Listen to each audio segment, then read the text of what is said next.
Oremos juntos.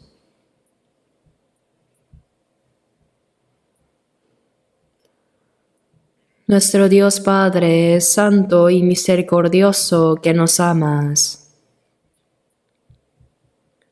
Vivíamos en pecado apartados de ti. Éramos tus enemigos a causa de nuestras malas obras. Pero tuviste compasión y amor misericordioso por nosotros. Y cuando aún no te conocíamos, Jesucristo recibió el juicio y la maldición que nosotros merecíamos recibir. Y por la preciosa sangre que derramó, limpió nuestros pecados para siempre, para que ya no recibamos más el juicio por ellos. Gracias por salvarnos sin ningún mérito nuestro, por hacernos hijos de Dios y por darnos la gloriosa esperanza de entrar en el reino de Dios.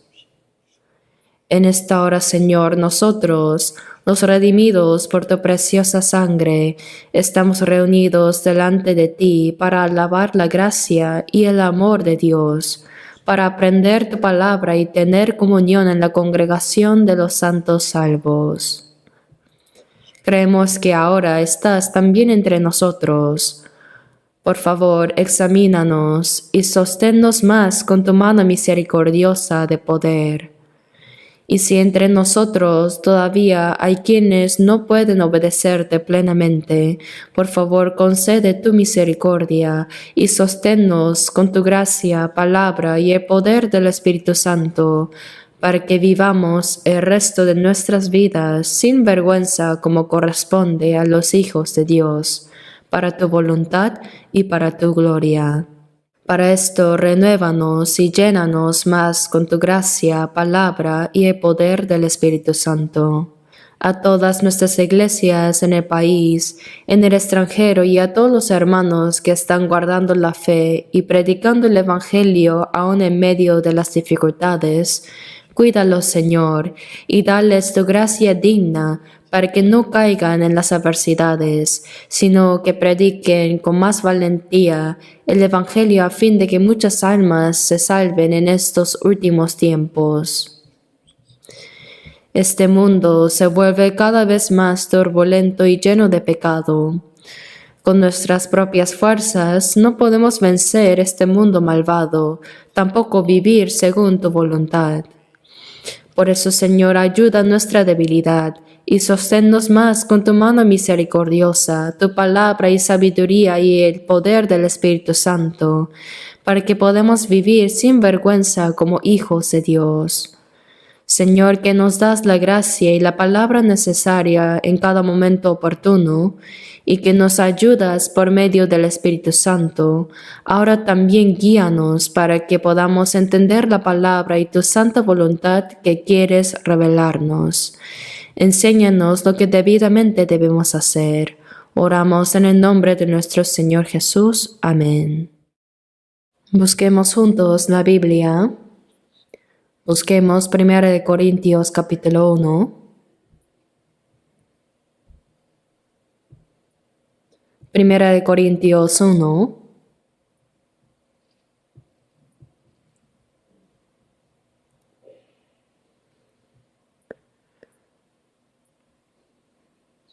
Primera de Corintios 1, versículos 8 y 9. 8 y 9 leamos.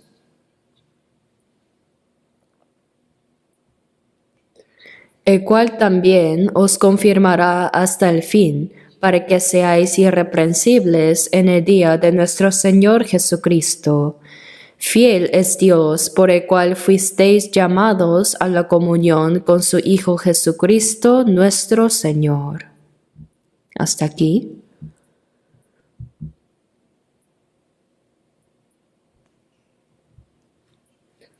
Por los domingos en la mañana estamos aprendiendo continuamente la palabra de Dios bajo el tema de la vida que permanece en el Señor.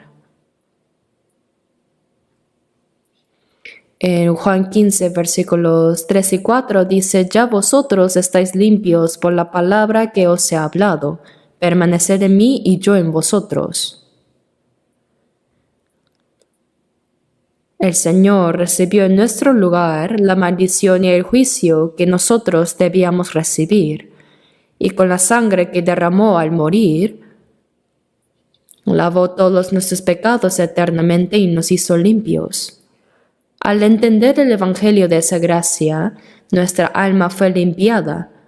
Por eso, cuando dice ya vosotros estáis limpios por la palabra que os he hablado, es una palabra dirigida a quienes han escuchado la gracia y el Evangelio del Señor, es decir, a los salvos. Ya vosotros estáis limpios, permaneced en mí y yo en vosotros.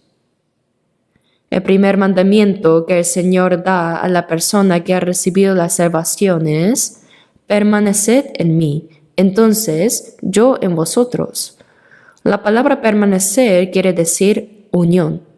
El Señor en mí y yo en el Señor, unidos con el Señor. Cuando un hombre y una mujer se casan y los dos llegan a ser uno, eso significa una unión. Así, los salvos hemos llegado a ser uno con la vida del Señor. Por eso el resto de nuestra vida es una vida que permanece en el Señor, unidos a Él. Vivimos dentro de la vida y el señorío del Señor. Así que debemos aprender en detalle por medio de la Biblia qué significa la vida de permanecer en el Señor. Y debemos tener la convicción de que yo debo vivir permaneciendo en Él, que soy alguien que permanece en el Señor y estoy llevando esa vida. La persona que no ha recibido la salvación, por supuesto, no tiene relación con el Señor. En Efesios 2:12, antes de ser salvos, dice: en aquel tiempo estabais sin Cristo, alejados de la ciudadanía de Israel y ajenos a los pactos de la promesa. Nosotros hemos recibido la salvación y vivimos dentro de la gracia de Dios, dentro de la vida del Señor y dentro de las promesas eternas de Dios. Y durante el tiempo que vivimos en esta tierra, es una vida con el Señor. Por eso debemos conocer que es la vida que permanece en el Señor y debemos tener la seguridad de que toda nuestra vida permanece en Él. Como a veces menciono, la fe no es una simple teoría.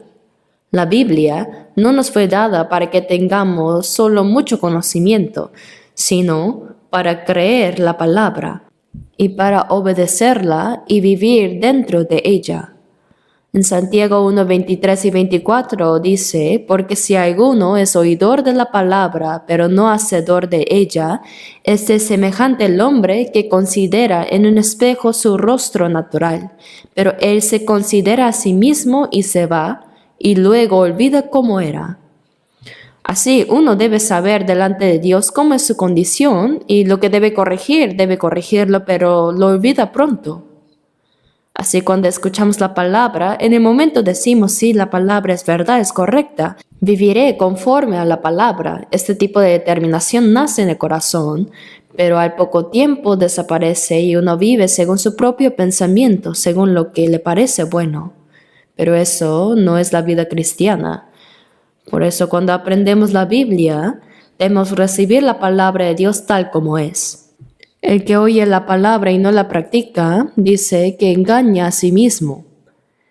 Y en Santiago 1:25 dice: mas el que mira atentamente en la perfecta ley, la de la libertad, y persevera en ella, no siendo oidor olvidadizo, sino hacedor de la obra, éste será bienaventurado en lo que hace.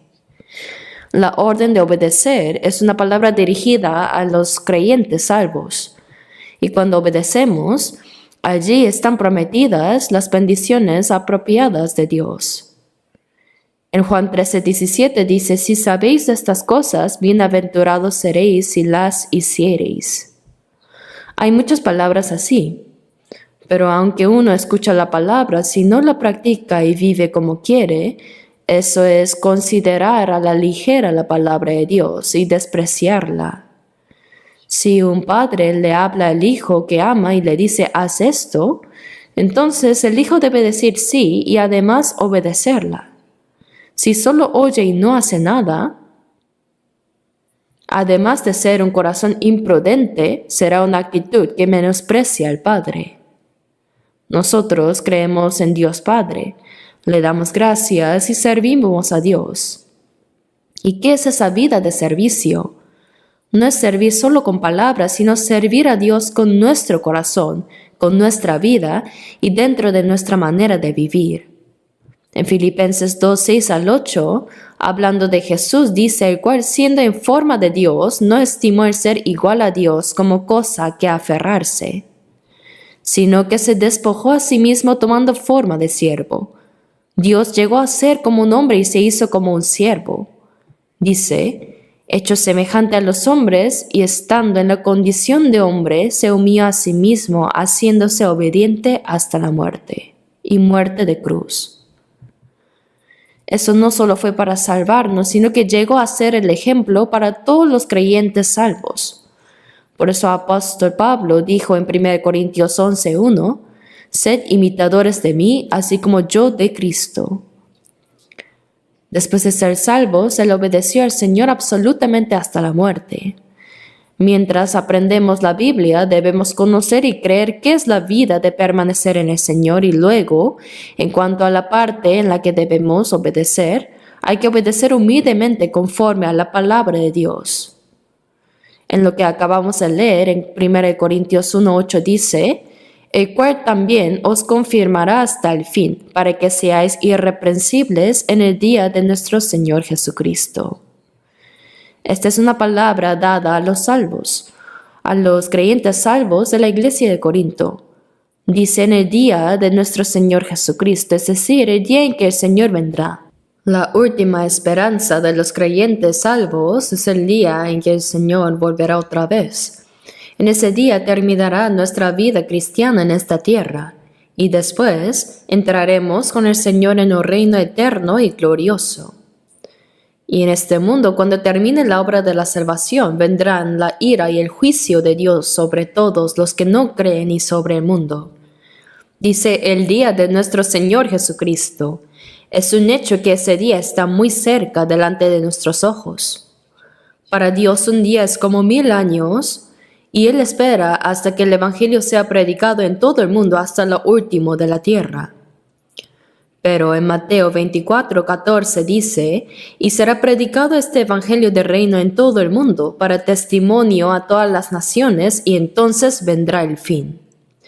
Se dice que esta Biblia ha sido traducida hoy en día a más de 3600 lenguas.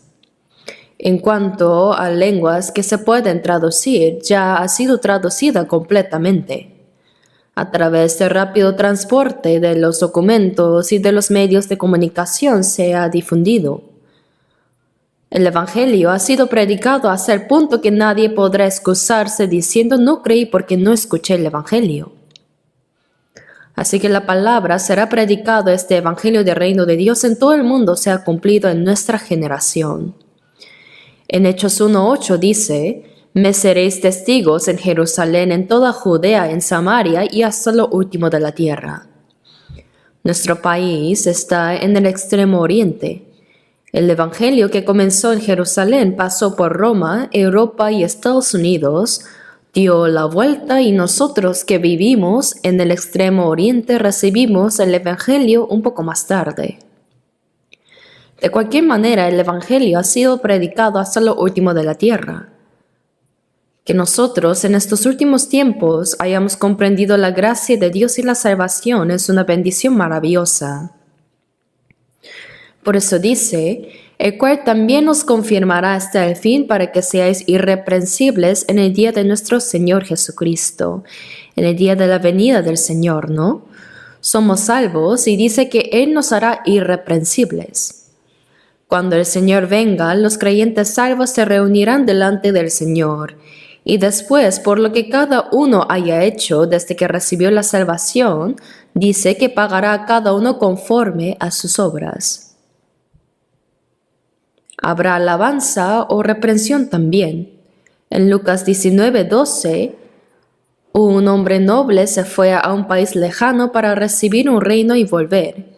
Y dice, llamó a 10 de sus siervos y les dio 10 minas, diciéndoles que negociaran hasta que él regresara. Dijo, negociad entre tanto que vengo. Así que los siervos, con la mina que recibieron, uno ganó 10 minas, otro ganó 5, y otro la envolvió en un pañuelo y la escondió en la tierra para devolvérsela después al dueño. Ese hombre noble representa a Jesús. Cuando vino a esta tierra, vino con una apariencia humilde, pero cuando regrese vendrá como el Señor de gloria. Nuestro Salvador que el mundo despreció regresará con gran gloria y majestad. El Señor ha de venir. El Señor que cargó solo con la maldición y el juicio de todo el mundo, cuando vuelva vendrá con la gloria y la majestad de Dios. Y el día de su venida está cerca. No sería incorrecto decir que vivimos en una época en la que podríamos recibir al Señor estando vivos. Entonces, ese que regresó después de recibir el reino llamó a sus siervos y calculó cómo habían negociado. Nosotros, de la misma manera, hemos recibido la salvación, y hasta que el Señor venga, tenemos asuntos en los que debemos obedecer. Y cuando el Señor venga, será el día en que Él calcule cómo hemos vivido desde el día en que fuimos salvos. Por eso, además de alegrarnos por el día de su venida, debemos prepararnos para recibirlo. Dice, vino el primero diciendo, Señor, tu mina ha ganado 10 minas. Él le dijo, está bien, buen siervo, por cuanto en lo poco has sido fiel, tendrás autoridad sobre 10 ciudades. Llegó a ser gobernador de 10 ciudades. Eso podría aplicarse también al reino milenario, pero creo que fue dicho para mostrar la diferencia en el tamaño de la recompensa. Otro dijo, Señor, tu mina ha producido 5 minas. Y también a este dijo, tú también sé sobre 5 ciudades. Y el que tenía una mina dijo, Señor, aquí está tu mina, la cual he tenido guardada en un pañuelo. ¿Hizo bien? Pero el Señor respondió, mal siervo, y lo reprendió. En Lucas 19:23 dijo, ¿por qué pues no pusiste mi dinero en el banco, para que al volver yo lo hubiera recibido con los intereses?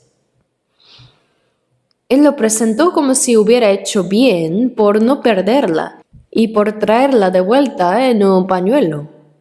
Pero el Señor dijo, siervo malo, esa pereza es maldad. En Jeremías 48:10 dice, maldito el que hiciere indolentemente la obra de Jehová. Es una palabra realmente temible. Nosotros, los salvos, debemos hacer la obra de Dios diligentemente. En 1 Corintios 15:58 dice, estad firmes. Estad firmes y constantes, creciendo en la obra del Señor siempre. Obedecieron, pero deben esforzarse más y siempre en la obra del Señor. Dice, sabiendo que vuestro trabajo en el Señor no es en vano. La vida en la que vivimos, según la palabra del Señor y para el Señor, jamás será en vano, sino que no será recompensada con una gloria eterna. Por eso dice, os confirmará hasta el fin, para que seáis irreprensibles en el día de nuestro Señor Jesucristo. Debemos recibir alabanza y no reprensión. Dice, bien, buen siervo y fiel, sobre poco has sido fiel, sobre mucho te pondré, entra en el gozo de tu Señor. El gozo del Señor es la gloria del Señor. Pero también dijo al otro siervo malo y negligente. Esa reprensión no debemos recibirla, ¿no? Así que os confirmará hasta el fin para que seáis irreprensibles en el día de nuestro Señor Jesucristo. El Señor que nos salvó lo hará hasta el último día de nuestra vida. Ayer recibí una llamada. Era un diácono que antes asistía aquí en la iglesia de Seúl y ahora está en otra región, en otra iglesia nuestra. Él trabajó mucho en los primeros días. Antes de decidir el lugar actual del centro de retiro de Galilea para buscar un lugar adecuado, recorrí con ese diácono en su carro, orando. Pienso que unas 50 ubicaciones. Y el último lugar que vimos fue el centro de retiro que tenemos ahora. Buscamos en esa zona para que desde cualquier parte del país fuera fácil llegar, ya que está en una posición central del lado sur. Ese diácono fue quien encabezó ese trabajo y se esforzó mucho. También cuando se construyó el auditorio al inicio, él estuvo al frente de la obra, pero ayer falleció. Escuché que regresó el Señor. Hoy por la tarde iré a ver a su familia y saludarles. Al escuchar que él había partido, pensé que yo también envidiaba un poco la alabanza que recibirá delante del Señor. La muerte de un cristiano no es algo triste. En el Salmo 116:15 dice: estimada es a los ojos de Jehová la muerte de sus santos. Y en Apocalipsis 14:13 dice: bienaventurados de aquí en adelante los muertos que mueren en el Señor. Dice: porque sus obras con ellos siguen. Cuando van delante del Señor, descansarán de sus trabajos, dice. Quiere decir que terminarán los trabajos y todo lo de esta tierra y recibirán alabanza y gloria. Ese día llegará para todos sin excepción, ¿verdad? En ese último día, como un atleta olímpico que corre hacia la meta con todas sus fuerzas, nosotros, pensando en la venida del Señor en los últimos tiempos, debemos despojarnos de todo apego a este mundo y correr únicamente hacia el Señor, hacia la recompensa que está delante, como dijo el apóstol Pablo. Por eso, como dice, para que seáis irreprensibles en el día de nuestro Señor Jesucristo. No solo sin reprensión, sino dignos de recibir alabanza. Os confirmará hasta el final. El Señor que nos salvó, no solo nos salvó, sino que Él es quien nos confirma hasta el final. Un padre que tiene un hijo desea criarlo sano, enseñarlo bien, para que sea físicamente saludable y con un carácter admirable. Y así ese hijo pueda presentarse ante la gente sin ninguna vergüenza como su hijo, para que pueda decir: este es mi hijo o esta es mi hija, con orgullo, ¿verdad?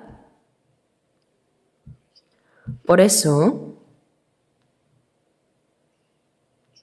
en el día en que el Señor venga, debemos ser personas sin reprensión y dignas de ser alabadas con gloria.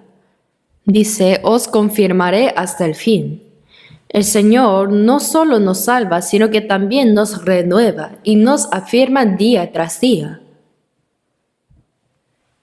Él nos ayuda. Cuando yo era niño, en mis años de primaria, recuerdo que no quería bañarme. Recuerdo un poco eso. Entonces me desnudaban y me daban un golpe y no podía moverme. Los padres quieren criar bien a sus hijos, pero a veces los hijos no obedecen y son obstinados. Yo no recuerdo haber recibido un castigo físico de mi padre ni una sola vez. Pero de mi madre sí, varias veces. Yo tengo 5 hermanas mayores. Después de tener 5 hijas, nació un hijo, así que imagínense cuán valioso era el hijo, ¿verdad? Mis hermanas me cargaban en brazos, decían. Y aunque hacía un pequeño error, mi padre no me regañaba. Pero con mi madre no era así. Ella era estricta, colgaba la vara, tenía que colgarla en alto. porque si estaba baja yo la sacaría y la rompería, así. Así que la dejaba colgada. Si hacía algo mal, ella simplemente miraba la vara. Era como decirme, ya verás. Entonces, cuando hacía algo mal, no me disciplinaba de frente en ese momento, sino que lo guardaba todo y cuando tomaba la vara, ella tenía una memoria increíble. Tú hiciste así el otro día, ¿no? Hiciste esto también, no escuchaste. Y así me disciplinaba. ¿Por qué hacía eso? ¿Por qué me disciplinaba así? Porque me amaba. Mi madre me apreciaba y me amaba tanto, por eso me corregía. Debemos saber que el Señor nos disciplina porque nos ama. No nos disciplina para destruirnos, sino porque nos ama. Por eso, no solo nos salva, sino que para que en el día de su venida estemos sin reprensión y podamos estar delante de su gloria sin vergüenza, Él sigue fortaleciéndonos. Nos hace más firmes y más perfectos. Debemos pensar en la obra que el Señor hace. Si no sabemos esto y queremos actuar según nuestra propia voluntad, ¿qué ocurriría? Así como hay hijos que no obedecen, los hijos a veces obedecen, pero hay momentos en los que causan problemas. En esos momentos, ¿qué debemos pensar? ¿No seré yo así delante de Dios? Debemos reflexionar sobre nuestra propia condición. El Señor nos confirmará hasta el final. En el versículo 9 dice: Fiel es Dios por el cual fuisteis llamados a la comunión con su Hijo Jesucristo nuestro Señor. Que os llamó significa que os salvó, que nos sacó del mundo. Fiel es Dios por el cual fuisteis llamados a la comunión con su Hijo Jesucristo nuestro Señor. Él nos salvó para que tengamos comunión con el Señor, vivir con el Señor. Después de recibir la salvación, la vida cristiana es una vida de comunión junto con el Señor. Todos los creyentes salvos viven en comunión con el Señor. En este mundo dicen que vivimos en una sociedad donde vivimos juntos, entre personas de la misma nación. ¿Cuántos se aman, verdad? Se protegen y se cuidan mutuamente. Cuando sufrimos una injusticia por parte de extranjeros, nos indignamos y nos ponemos del lado de nuestro propio pueblo para protegerlos y ayudarlos. También entre compañeros, en una empresa, están los compañeros de trabajo y en la escuela los compañeros de estudio. Se relacionan entre sí, ¿verdad? La familia se relaciona entre la familia. Esta comunión es algo muy importante. Incluso entre los animales, los peces entre los peces. Y entre los peces hay toda clase de especies. Hay ballenas grandes y peces pequeños, pero cada especie tiene su propia comunión, ¿no es así? También los leones entre los leones. Los animales débiles entre ellos mismos, los débiles, y los feroces entre los feroces. Así hay comunión entre los de su misma clase. Se ayudan y se protegen unos a otros. Ahora, después de ser salvos, antes de ser salvos, teníamos comunión con nuestra familia, también con nuestros parientes. Hay un refrán que dice que la sangre es más densa que el agua. Es cierto, la familia que nace de la misma sangre de los padres se ayuda y se protege y eso es natural. Pero después de recibir la salvación, hay algo más densa que la sangre. El Espíritu Santo es más denso que la sangre. Así que los salvos, los que fueron salvados por la sangre del Señor, hemos llegado a ser uno por el Espíritu Santo. Así que somos más valiosos incluso que la familia unida por la sangre física, ¿no es así? Aquellos que han recibido la salvación y han llegado a ser hijos del mismo Padre Dios, y hermanos y hermanas en el Señor son personas que vivirán juntas eternamente hasta en el cielo. Lo físico, lo que está unido por la sangre humana, termina en unas pocas décadas. ¿Qué opinan? ¿En el cielo creen que la gente vivirá agrupada con sus familias? No. Yo estoy seguro de que ese afecto humano, ese sentimiento, desaparecerá por completo en el cielo. En el infierno sí debe haber mucho afecto humano. Por eso en Lucas 16, el rico que fue al infierno en medio del fuego dijo: «Te ruego pues, Padre, que le envíes a la casa de mi padre, porque tengo 5 hermanos». Lázaro estaba ya delante del Señor, y él dijo: «Envíalo para que les testifique, a fin de que no vengan ellos también a este lugar de tormento». El rico que fue al infierno pedía que sus hermanos no vinieran a ese lugar, porque si ellos venían y sufrían juntos, qué terrible sería. Así que quería que Lázaro fuera a predicarles para que no vinieran al infierno como él. Pero Abraham dijo: «A Moisés y a los profetas tienen, óiganlos». Y agregó: «Si no oyen a Moisés y a los profetas, tampoco se persuadirán, aunque alguno se levantare de los muertos». Es así. No es necesario que alguien que murió vuelva para decir: «He ido al cielo, era maravilloso. Debes recibir la salvación, vamos». No hace falta eso. Pues ya están los profetas, ya está la Biblia, los apóstoles, y los que antes han entendido la gracia de Dios predican bien el Evangelio. Así que no es necesario que un muerto vuelva a evangelizar. Pero al ver que un hombre que fue al infierno pedía que predicaran a sus hermanos para que no fueran allí, parece que hay mucho afecto humano en el infierno. Pero quienes van al cielo no tienen ese afecto humano. En el cielo no existe esa cercanía de la carne. Solo estarán los que han sido hechos uno por el Espíritu Santo. Por eso, quienes han recibido la salvación y han servido juntos al Señor y han vivido la vida cristiana juntos, se reconocen. ¿Por qué? El apóstol Pablo dijo a los salvos de Corinto y de Tesalónica: «Porque ¿cuál es nuestra esperanza o gozo o corona de que me gloríe? ¿No lo sois vosotros delante de nuestro Señor Jesucristo en su venida? Vosotros sois nuestra gloria y gozo».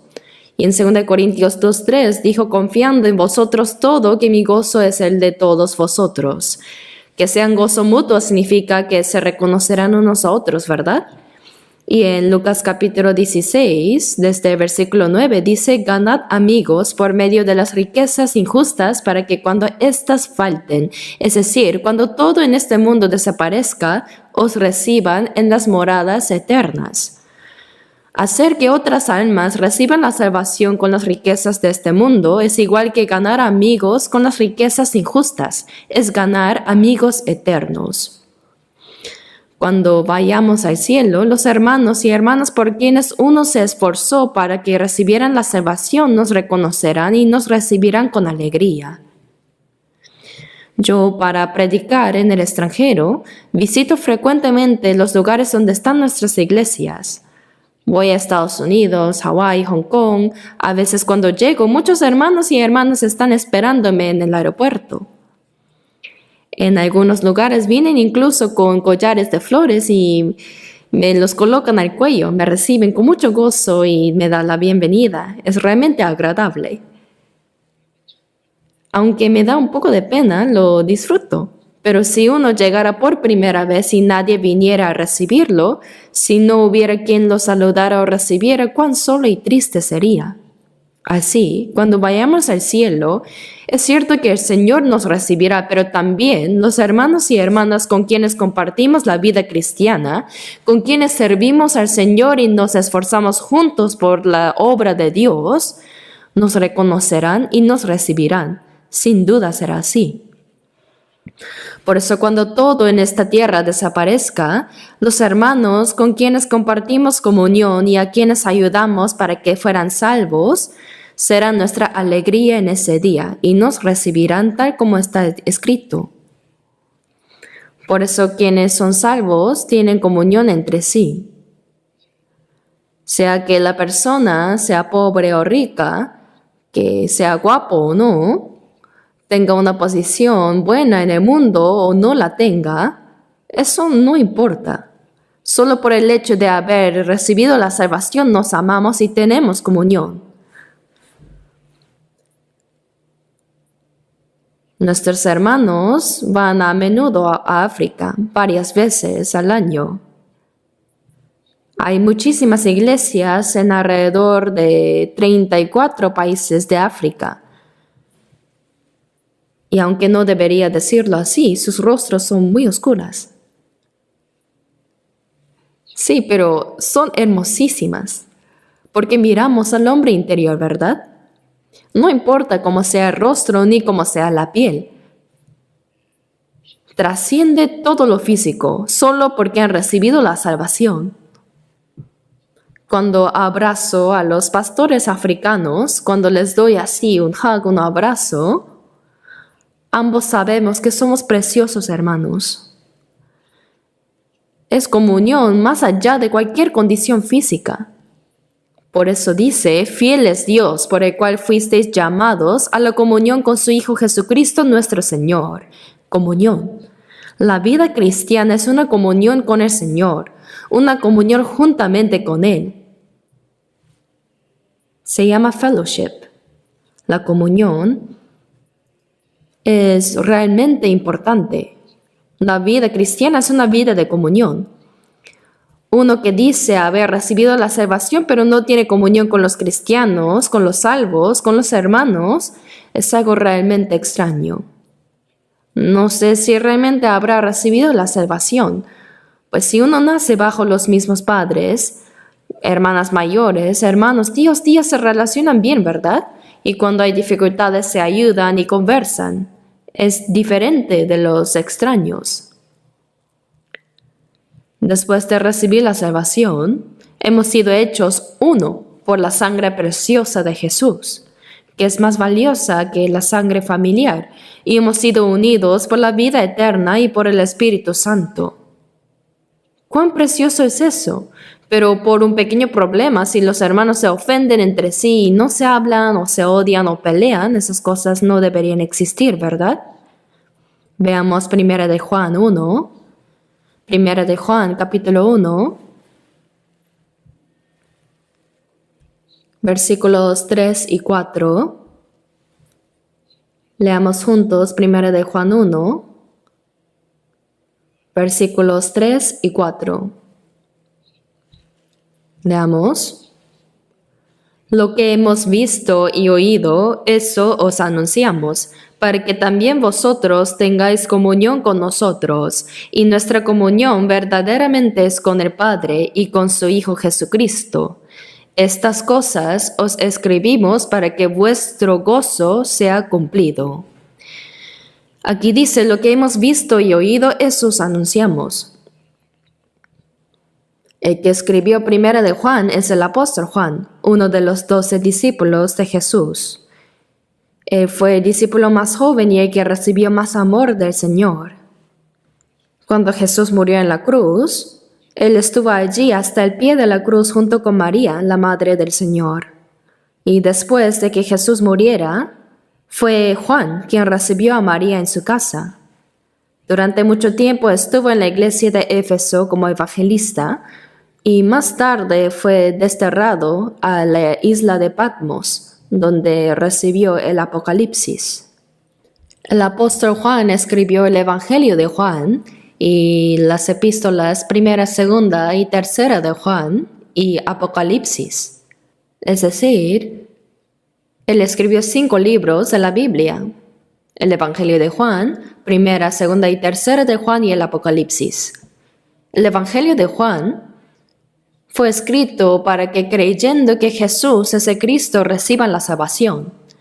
Y Primera de Juan fue escrito para enseñar qué es la comunión y para la comunión de los que han recibido la salvación.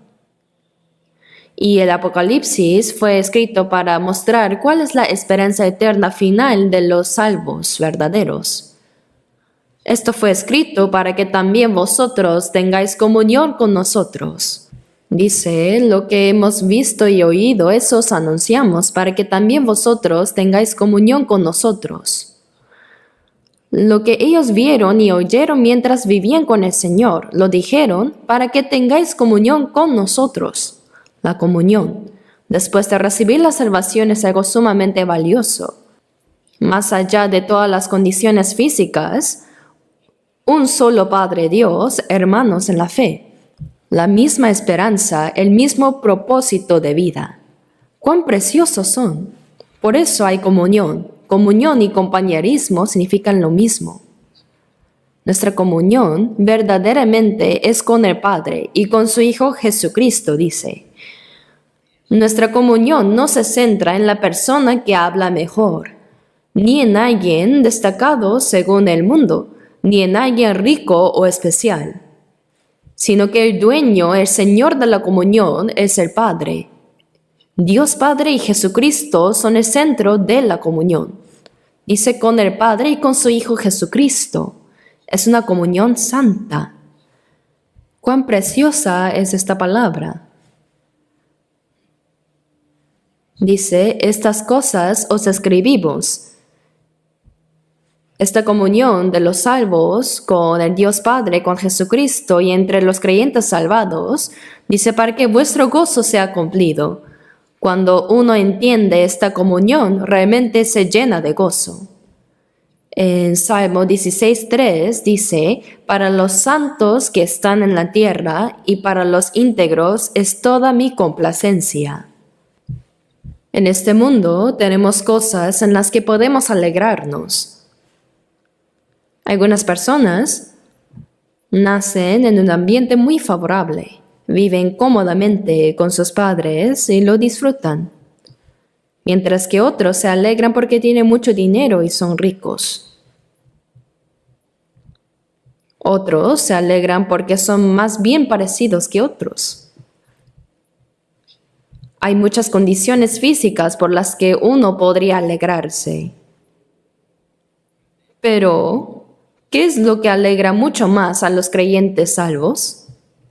Aunque no tengan esto o aquello, incluso sin nada, solo el hecho de haber recibido la salvación es el gozo más grande. Y no solo hemos sido salvados, sino que además tenemos la comunión dentro del santo pueblo que vive con el Señor. ¿Saben cuánta alegría hay en eso? Dice, para los santos que están en la tierra y para los íntegros es toda mi complacencia. Estas cosas os escribimos para que vuestro gozo sea cumplido. Deben saber que nuestro gozo está en la comunión. ¿Acaso les resulta una carga la comunión? Hay personas que están allí, pero su corazón está en otra parte. Eso no es comunión. Nuestros hermanos deben ser considerados muy valiosos, más valiosos que nuestra propia familia carnal. Debemos compartir la comunión, respetarnos mutuamente, ayudarnos y sostenernos para llevar juntos la vida cristiana. La vida cristiana no se puede vivir solo. En la Biblia aparece muchas veces la palabra iglesia, pero uno solo no puede ser la iglesia. En griego se dice eclesia.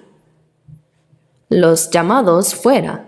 Los que han recibido la salvación y han sido apartados del mundo, ese grupo es la iglesia, un pueblo santo. Vivir dentro de esa comunión es nuestra vida cristiana. Ahora busquemos juntos el libro de Efesios, capítulo 2. Efesios capítulo 2, versículo 19.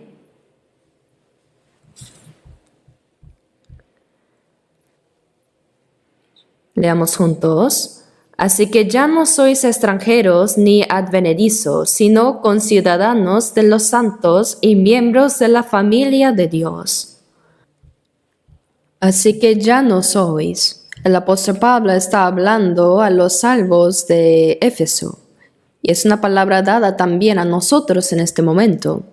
Ya no sois extranjeros. Un extranjero entre los salvos es el que no ha recibido la salvación. En algunos edificios, frente a la puerta, se le prohibida la gente a personas ajenas. Y uno se detiene al ver eso. Excepto los responsables o quienes trabajan ahí, los demás son ajenos, así que no pueden entrar. En medio del pueblo santo también hay extranjeros.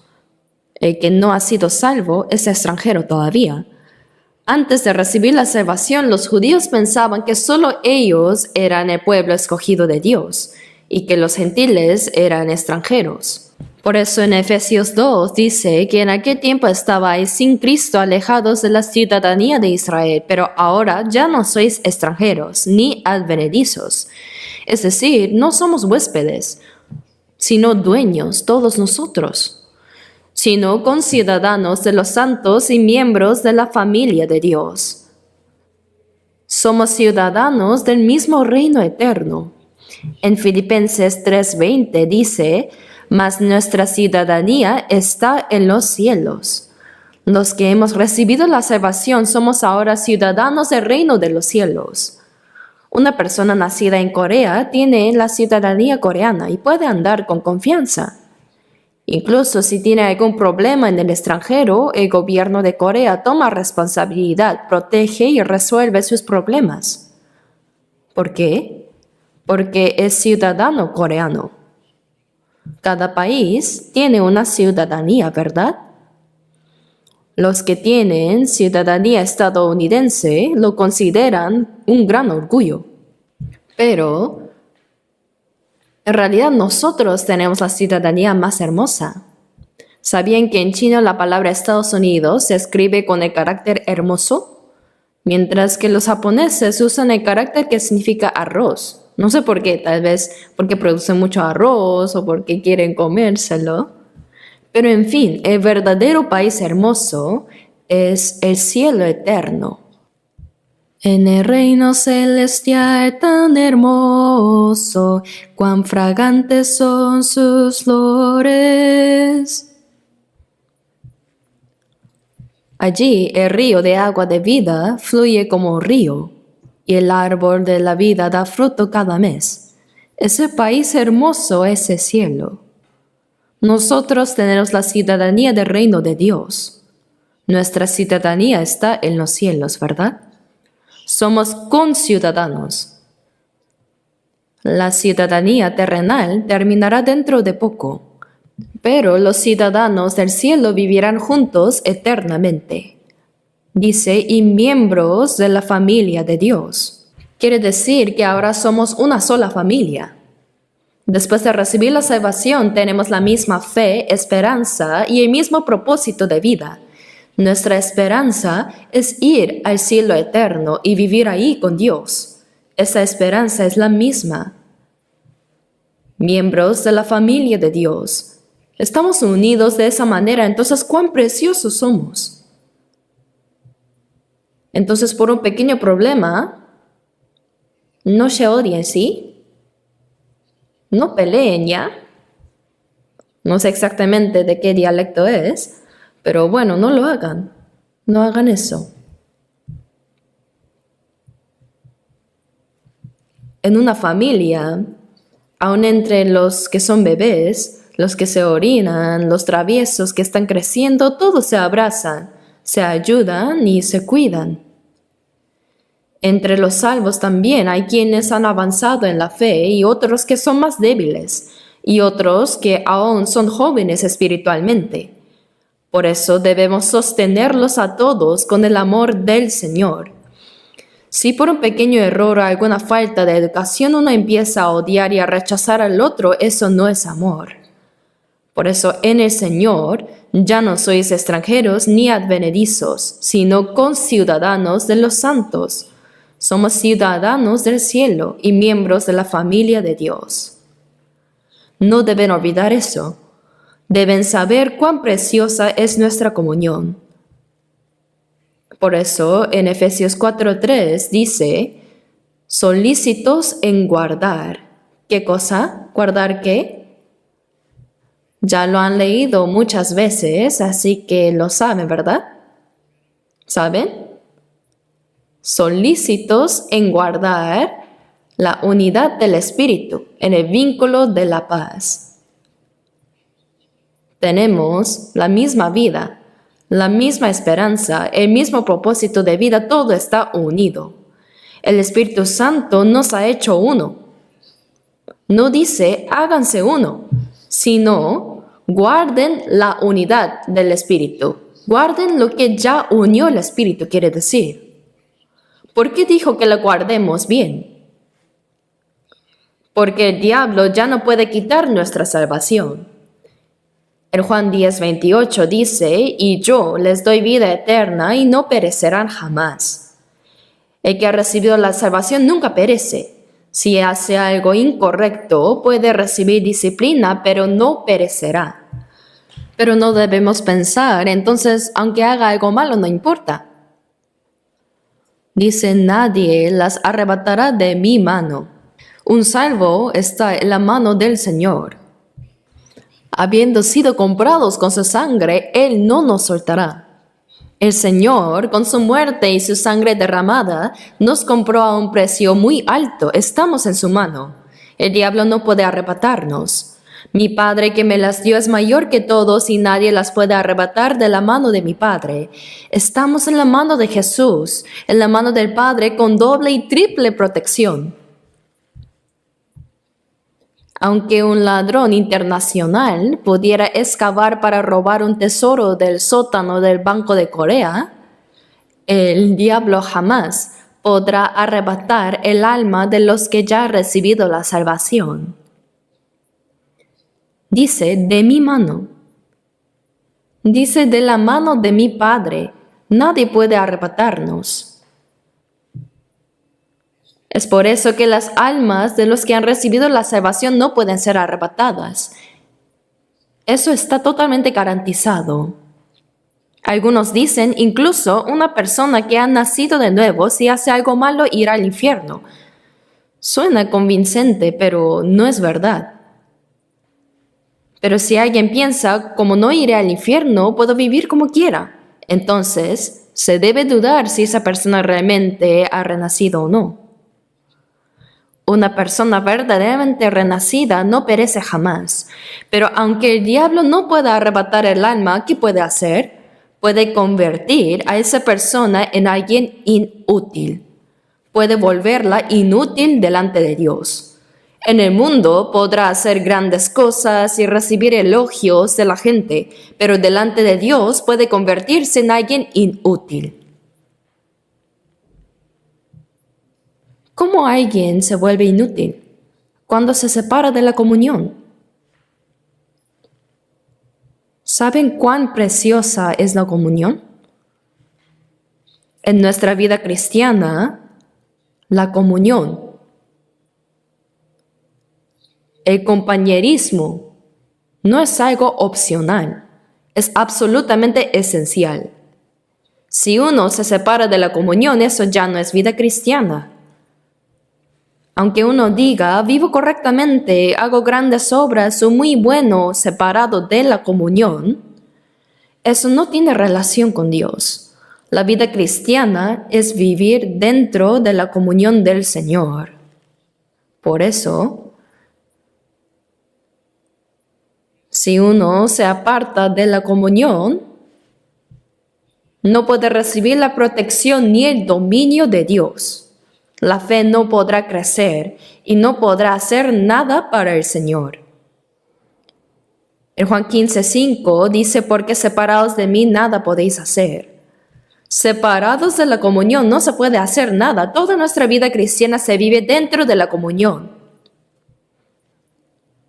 Dentro de la comunión crece nuestra fe y en ella servimos a Dios y en ella los hermanos se aman unos a otros y en ella se predica el Evangelio y se da la gran obra de la salvación de Dios.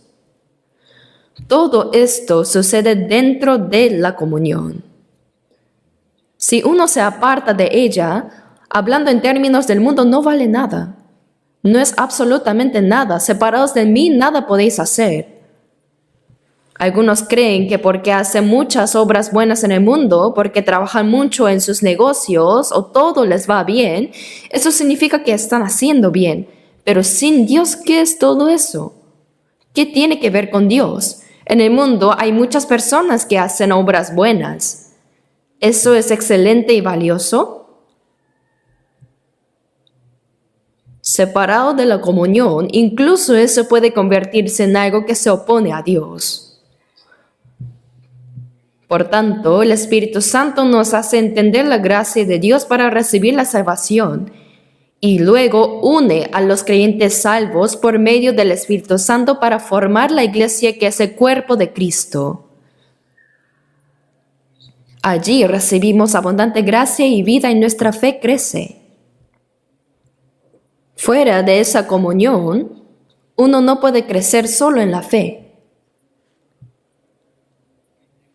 ¿Puede un niño crecer normalmente si se separa de sus padres y su familia? No. Ese niño podría terminar en un orfanato y convertirse en un huérfano o en un vagabundo. Si uno se aparta de la comunión, puede convertirse en un huérfano espiritual, en un vagabundo espiritual. Se desviará. Pero, si permanece dentro de la comunión, nuestra fe crece, recibimos abundante gracia y vida y somos guiados por el Espíritu Santo y podemos vivir como hijos de Dios de una manera digna. Por eso, la palabra guardar la unidad del Espíritu en el vínculo de la paz, ¿por qué dijo que la guardemos? En el huerto de Edén, Dios tomó a Adán y lo puso en el huerto de Edén para que lo labrara y lo guardase. ¿Por qué debía guardarlo? Cuando se dice que uno cuida su casa es porque puede venir un ladrón. Cuando se dice que uno cuida su país es porque hay un invasor. ¿Por qué tenía que guardar a Adán el huerto de Edén si no había nadie? El diablo estaba esperando para arruinarlo, hacerlo caer y convertir el mundo en un gran estadio de caos. Pero Adán no lo sabía y no lo guardó bien, ¿verdad? Por eso desobedeció la palabra de Dios. Él perdió el huerto de Edén y finalmente fue expulsado. Y desde entonces comenzó una historia miserable. Por eso Dios dijo, solícitos en guardar la unidad del Espíritu en el vínculo de la paz, porque el diablo lo estorba. Por eso debemos guardar bien la unidad del Espíritu. Hay que guardar bien esta iglesia. El Espíritu Santo hace la obra de unirnos con vida, con el amor de Cristo y con la palabra de la verdad. Veamos Filipenses capítulo 2. Filipenses 2, versículos 1 al 4. 1 al 4 les leo. Por tanto, si hay alguna consolación en Cristo, si hay algún consuelo de amor, si hay alguna comunión del Espíritu, si hay algún afecto entrañable, si hay alguna misericordia, completad mi gozo, sintiendo lo mismo, teniendo el mismo amor, unánimes, sintiendo una misma cosa. Nada hagáis por contienda o por vanagloria, antes bien con humildad, estimando cada uno a los demás como superiores a él mismo, no mirando cada uno por lo suyo propio, sino cada cual también por lo de los otros. Aquí, esta iglesia de Filipos era una iglesia muy ejemplar. En Hechos capítulo 16, Pablo fue a Filipos a predicar, pero fue arrestado. Entonces le quitaron la ropa, lo golpearon innumerables veces y lo metieron en la cárcel. Estuvo a punto de morir. Dios, cuando Pablo y Silas estaban en la cárcel, con los pies en el cepo, envió un ángel y abrió las puertas de la prisión y los cepos se rompieron. Esa noche la familia del carcelero que guardaba la prisión recibió la salvación. Y la iglesia de Filipos comenzó en la casa de Lidia, una mujer vendedora de púrpura. Y la iglesia de Filipos realmente apoyó al apóstol Pablo toda su vida en la predicación del Evangelio. Cuando se escribió la carta de Filipenses, Pablo estaba en la cárcel en Roma, en arresto domiciliario. Pero los salvos de Filipos siguieron ayudándolo. Enviaban a un hombre llamado Epafrodito como mensajero para llevarle ayuda material continuamente y también para informar a los creyentes de Filipos acerca de Pablo. Y dijo, si hay alguna consolación en Cristo, si algún consuelo de amor, si alguna comunión del Espíritu, si algún afecto entrañable y misericordias, completad mi gozo. Es una exhortación a que tengan un mismo corazón. El apóstol Pablo tenía consuelo, comunión del Espíritu, afecto y misericordia con los salvos de Filipos. Y dice, sintiendo lo mismo, teniendo el mismo amor, unánimes. Tener el mismo propósito, es decir, tener claro para qué se vive. Dice, sintiendo una misma cosa, nada hagáis por contienda o por vanagloria. ¿Por qué dijo esto? En Filipos había 2 hermanas muy diligentes, pero se discutían entre ellas. Probablemente porque su celo era demasiado grande. Eso se menciona en Filipenses 4. Dice, nada hagáis por contienda o por vanagloria. Es curioso que en la iglesia todos aman al Señor, sirven al Señor, predican el Evangelio. Parece que no debería haber ningún problema, pero extrañamente surgen disputas. Especialmente entre las hermanas, ocurren estas cosas con más frecuencia que entre los hermanos, los hombres. Y eso se extiende a los hermanos también. En algunas iglesias hay quienes están del lado del pastor y quienes no lo están. Y así se forman 2 grupos. Eso, por supuesto, es responsabilidad del pastor, pero no se deben dividir. 1 Corintios 1:13 dice, ¿acaso está dividido Cristo? Los que tienen problemas, los que están pasando dificultades, los débiles deben ser sostenidos, no criticados ni odiados. ¿Qué pasa si nos dividimos? ¿Cómo habrá comunión? ¿Cómo se podrá predicar? ¿Podrán los débiles ver eso y crecer en su fe? Si en un hogar el padre y la madre pelean todos los días, ¿qué aprenderán los hijos? No debe ser así. Nada hagáis por contienda o por vanagloria. Contienda o vanagloria. Hay personas en la iglesia que siempre quieren sobresalir. ¿Para qué quieren sobresalir? Dice, antes bien con humildad. Jesús fue tan humilde, ¿verdad? Isaías 53:7 dice, como cordero fue llevado al matadero y como oveja delante de sus trasquiladores enmudeció y no abrió su boca. Cuando una vaca, un cerdo u otros animales son llevados al matadero, no van.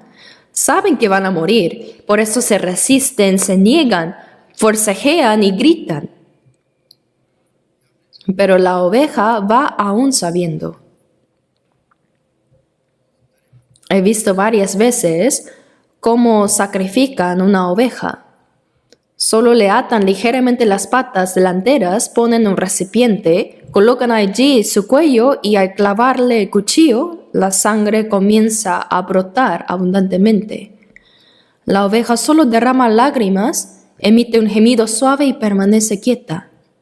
Dice como un cordero llevado al matadero. Cuando le cortan la lana, pasan la máquina rápidamente, y aunque le hagan una herida y la sangre corra, permanece quieta así, inmóvil, como si estuviera muerta. Y cuando la terminan de trasquilar y queda completamente desnuda, al soltarla recién, ahí sale corriendo. ¿Existe algún otro animal así? No, no lo hay. Ningún otro animal hace eso. Dios hizo a la oveja así para describir a Jesús. Eso es mansedumbre y eso es la humildad. En Mateo 11:29 dice, soy manso y humilde de corazón. Mansedumbre es obedecer en silencio la voluntad de Dios. Y humildad es rebajarse completamente a sí mismo. Sea que sufra o enfrente dificultades, piensa que esa es la posición que el Señor le ha dado. Dice, con humildad, estimando cada uno a los demás como superiores a él mismo. No considerarlos más bajos, sino superiores a sí mismo. Rebajarse uno y elevar a los demás. Si uno quiere, por el contrario, exaltarse en la iglesia, el diablo actúa ahí. El diablo fue expulsado por su orgullo. Cuando la iglesia da algún cargo, eso no es una insignia de rango. Hay quienes, si no reciben un cargo, se molestan porque otros de su nivel lo recibieron y ellos no. Y por eso algunos llegan incluso a dejar la iglesia. ¿Acaso es eso la vida cristiana? En la iglesia, un cargo se da para trabajar con diligencia y sacrificarse. No es una insignia de jerarquía. Dice, nada hagáis por contienda o por vanagloria. No importa la tarea, no se debe hacer nada con contienda ni con vanagloria. Hay personas que trabajan pero quieren mostrarse a sí mismas. Eso es hacer las cosas con contienda y vanagloria. Eso no está bien. Dice, antes bien con humildad, estimando cada uno a los demás como superiores, mirando por lo de los demás. Uno debe atender bien su propia responsabilidad. Y mirar también por los asuntos de los demás significa ayudar a los débiles, a los justos, al que necesita más apoyo.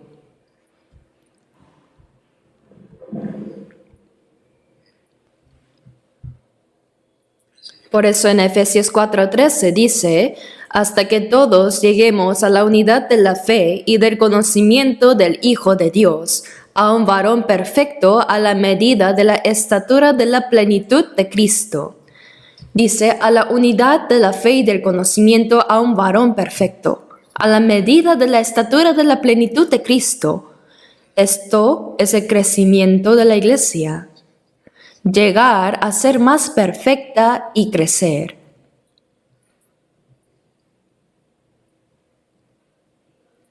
Cuando la iglesia crece, puede hacer grandes obras para Dios y para el Evangelio. Nuestra iglesia, al principio, hace 43 años atrás, desde donde estábamos antes, aquella iglesia se desvió, así que nos separamos de ellos y comenzamos una nueva iglesia. Y a comienzos del año 1983, en Pangbedong, y no solo en Seúl, sino también en todo el país, se formaron iglesias nuevas. Cuando teníamos asambleas generales, reuniones, mi corazón latía muy fuerte, todos gritaban. Cuando se junta un grupo de niños siempre pelean, ¿verdad? Pero una persona cuya fe ha crecido no pelea. Pase lo que pase, simplemente permanece tranquila y ora. Por eso me daba temor hacer alguna reunión. Todos querían mostrarse levantando la voz. Pero ¿cómo es ahora? Ahora cuando hacemos alguna reunión, asamblea en todo el país, solo en la iglesia central de Seúl, los líderes ya son unas 500 personas, ¿verdad? Son muchos. Una vez al mes hacemos la reunión de directivos en el centro de educación y todo es tranquilo. No hay ningún problema. Cuando proponemos algo se aprueba de inmediato en conjunto. Las iglesias, no solo en Seúl, sino en todo el país, realmente han crecido mucho. Y cuando la iglesia crece no hay contiendas. Si es para hacer algo por el Señor, todos dicen sí, simplemente lo hacen. Predicamos el Evangelio en 82 países del mundo. Casi todos son países pobres. Y como son pobres, tenemos que enviar misioneros y apoyar económicamente todas las cosas. Si pensáramos cuidadosamente en el costo de las misiones, no podríamos enviar ni un solo misionero. ¿Saben cuánto dinero se necesita para enviar solo a una familia misionera? Se sorprenderían, pero nuestra iglesia, aunque aprecia la evangelización nacional, tiene como propósito mayor la predicación mundial. Y no hay ningún problema. Cuando decimos hagámoslo, todos dicen sí. Antes hubo personas que decían, ¿cómo vamos a hacer misiones en el mundo si aún estamos ocupados predicando en Corea? ¿Por qué gastar tanto dinero en construir un centro de retiro? Antes decían eso, pero esas personas se fueron ya, los que estaban incómodos. Nuestro centro de retiro, cada año allí tenemos retiro de primavera, de verano. Este año hicimos 7 veces el retiro de verano, ¿verdad? Cada vez asisten más de 10,000, 11,000 personas. Y el próximo año haremos 8 retiros de verano, porque vienen demasiados. También tenemos el retiro de otoño y el retiro de invierno y utilizamos continuamente ese centro de retiro. El retiro de maestros de la escuela dominical, el retiro de evangelistas y muchos otros retiros más. Por eso sabemos cuán precioso es ese centro de retiro. Y ahora mismo hay una gran construcción, ¿verdad? Como faltan alojamientos, estamos construyendo 3 edificios nuevos y he preguntado varias veces, ¿cuánto cuesta construir esos alojamientos? Y me dijeron más de 410 millones de dólares. Y eso es lo que se está invirtiendo. Ahora ya no hay nadie que pregunte ¿por qué gastan tanto dinero en eso?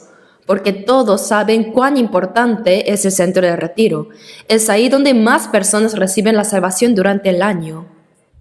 Cuando nuestra fe crece, los que predican la palabra toman la delantera y los creyentes maduros también toman la delantera y cuando se propone hacer alguna obra, todos simplemente dicen sí. No hay no. Todo es tranquilo. ¿Han oído que hacemos sermones insistiendo continuamente en dar ofrendas acaso?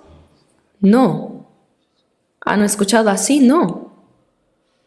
Solo al inicio del año hacemos la nuevo voto de los diezmos, misiones mundiales, cuotas y esas cosas, un par de veces. Y después durante todo el año casi no hablamos de ofrendas. No es que sea malo hablar de eso, sino que no es necesario, lo hacen voluntariamente ya.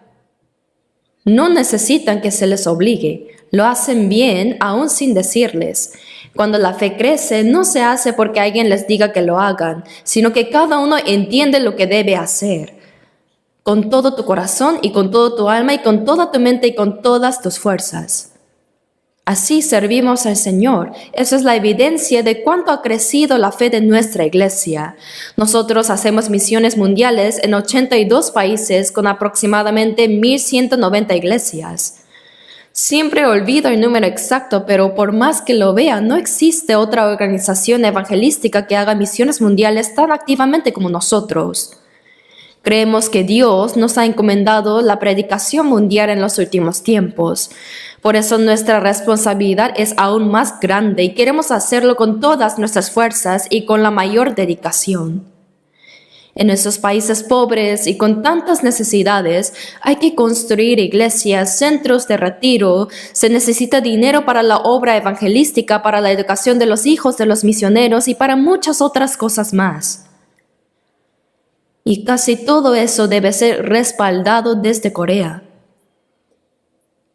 Y nadie cuestiona eso, porque es algo completamente natural. Por eso cuando el Señor dice, solícitos en guardar la unidad del Espíritu en el vínculo de la paz, dentro de eso nuestra fe crece día a día. Dios recibe la gloria, vivimos para la gloria de Dios y el poder de Dios obra en medio de nosotros y así ocurre la obra de salvación de muchas almas.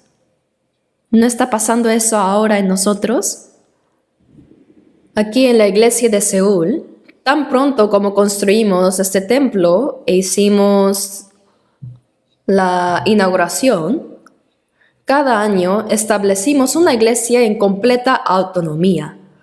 Durante 20 años se establecieron 20 iglesias autónomas. Las que estaban lejos ya todas se establecieron solas, y desde las que se independizaron nacieron otras. Dicen que ya nacieron nietos, bisnietos y tataranietos. ¿Cuántos son? Muchas. En Seúl y Gyeonggi-do, las que están lejos ya se independizaron todas, y ahora recientemente una iglesia en Yeongdeunpo también se estableció. Las que están cerca, algunos hermanos que no tienen carro, la encuentran un poco incómoda. Así que al sugerir que se independizara, algunos dijeron que no. Nuestros líderes de distrito quieren hacerlo para predicar más, y probablemente tendremos que hacerlo porque ¿qué vamos a hacer si los domingos estamos tan llenos? Lleguemos a la unidad de la fe y del conocimiento del Hijo de Dios, a un varón perfecto. En medio de eso Dios obra, nuestra fe crece y por eso Dios obra a través de nosotros. Por eso vivimos con esa convicción. Veamos Juan capítulo 17. Juan 17, versículo 21. Juan 17, versículos 21 al 23. 21 al 23. Se los leo. Para que todos sean uno, como tú, oh Padre, en mí, y yo en ti, que también ellos sean uno en nosotros, para que el mundo crea que tú me enviaste. La gloria que me diste, yo les he dado, para que sean uno, así como nosotros somos uno. Yo en ellos y tú en mí, para que sean perfectos en unidad, para que el mundo conozca que tú me enviaste y que los has amado a ellos como también a mí me has amado.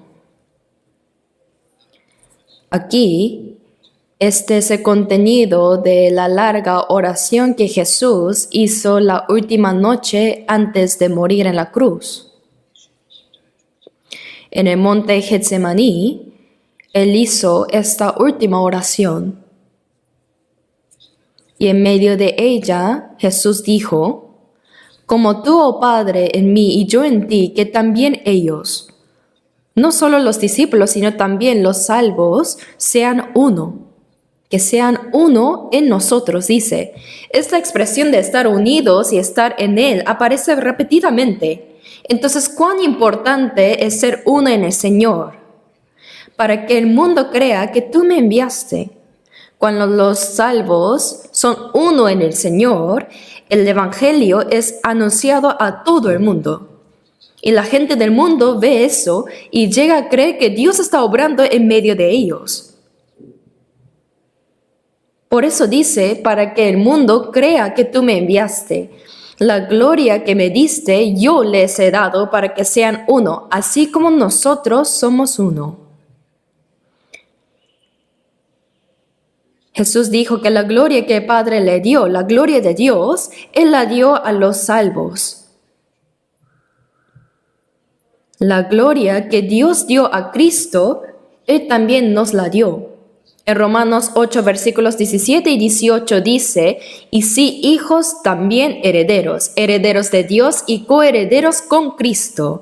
Heredero significa sucesor. Recibiremos la herencia eterna de Dios junto con Cristo. Y dice, si es que padecemos juntamente con Él, para que juntamente con Él seamos glorificados. No solo heredaremos el cielo eterno, sino que también seremos glorificados junto con Cristo. Los ángeles no pueden recibir esa gloria. Los ángeles no pueden convertirse en hijos ni tampoco en la esposa de Cristo, porque esa gloria, para que juntamente con Él seamos glorificados, dice, pues tengo por cierto que las aflicciones del tiempo presente no son comparables con la gloria venidera que en nosotros ha de manifestarse. Al ser uno y predicar el Evangelio del Señor, Jesús dijo, La gloria que me diste yo les he dado para que sean uno, así como nosotros somos uno. Una misma vida, una misma esperanza y esa misma gloria de Dios nos fueron dadas para que seamos uno. Por eso que también ellos sean uno, dice. Yo en ellos y tú en mí, para que sean perfectos en unidad. Ser perfectos en unidad es la formación de la iglesia. Dice, para que el mundo conozca que tú me enviaste y que los has amado a ellos como también a mí me has amado. Que el Padre me envió y que el Padre me amó, que el mundo lo sepa. Cuando somos uno, eso es que el Evangelio se da a conocer a todo el mundo. Cuando llegamos a ser uno en el amor de Dios, en su gracia, en su palabra y en el Espíritu Santo, el Señor obra en medio de nosotros. El mundo lo ve y llega a creer en la gracia de Dios también. Entonces, cuán preciosa es esta palabra, solícitos en guardar la unidad del Espíritu en el vínculo de la paz. Eso es ser uno dentro de nuestra comunión. ¿Saben cuál es el programa que más me gusta en la televisión? Aunque no sepan otras cosas, eso sí lo sabrán, porque lo menciono a menudo. Se llama El Reino Animal. Dios hizo desde los insectos más pequeños hasta los animales más grandes, y al verlos podemos percibir un poco la obra de Dios. Viven con sabiduría. Cuando fui a Tanzania para la obra misionera, fui al Serengeti, fui a un lugar muy lejano. Ahí hay animales exactamente como los que salen en televisión. Leones, tigres, elefantes, de todo. Pero lo que quiero mencionar es que incluso cuando vemos el reino animal, hay manadas enormes. Y las manadas de ñus, por ejemplo,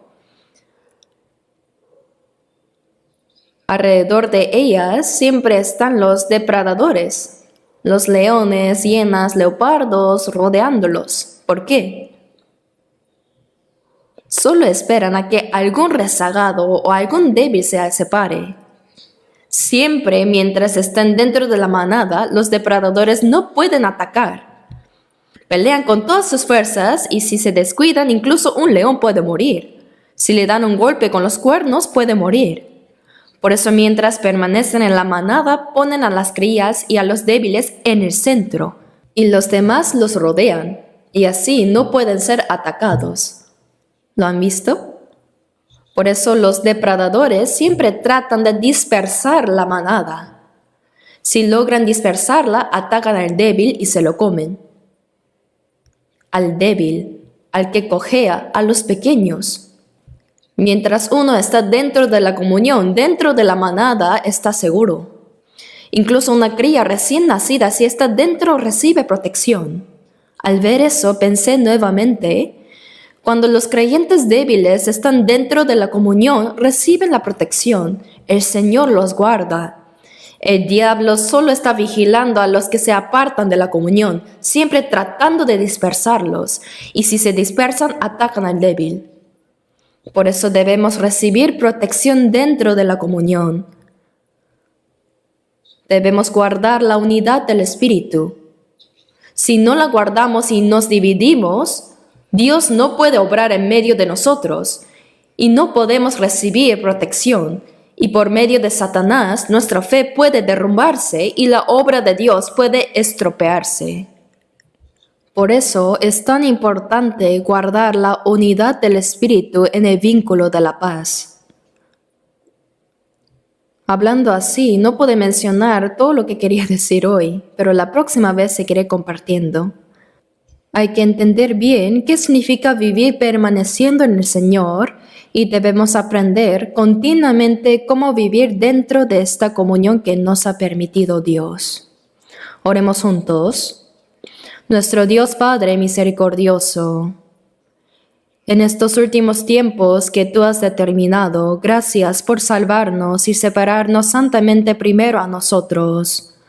Ahora el Señor obra entre nosotros para guardar, proteger y también para hacer crecer nuestra fe cada día. Gracias, Señor, porque estás salvando a muchas almas a través de nuestra iglesia. Ahora los hermanos salvos somos uno en tu palabra, en tu amor y tu poder.